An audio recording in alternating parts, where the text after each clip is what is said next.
The dense canopy above swallowed the last rays of daylight as Jason stumbled deeper into the heart of the jungle.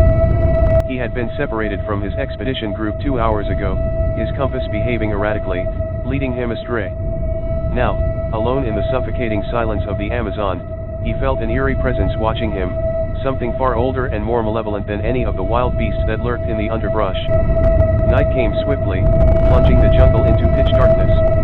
The air grew heavy, the thick, damp smell of decaying leaves clinging to his skin. Jason lit his flashlight, its weak beam barely piercing through the gloom. Each rustle of the leaves, each creak of the trees, sent chills down his spine. He was not alone here, he could feel it. Suddenly, a whisper, soft as the wind, echoed through the trees. "Leave." Jason froze. It was too clear, too human to be his imagination. His heart raced, and he spun around, the light from his flashlight cutting erratically through the towering trees. There was no one there. A legend about this part of the jungle came to mind, a tale his guide had told around the campfire the night before. Centuries ago, a tribe had vanished without a trace in this very region.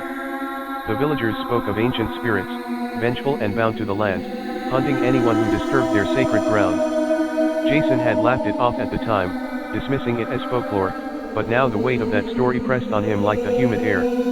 He pressed on, moving faster through the jungle, trying to ignore the feeling that something was following him. But the whispers grew louder, more insistent. "Leave, this is not your land." Suddenly, the beam of his flashlight flickered, sputtering before plunging him into complete darkness. Panic clawed at Jason's mind as he fumbled for his spare batteries. That's when he saw it, a faint glow, hovering just ahead, like a will-o'-the-wisp. His breath caught in his throat. The glow drifted closer, revealing a figure in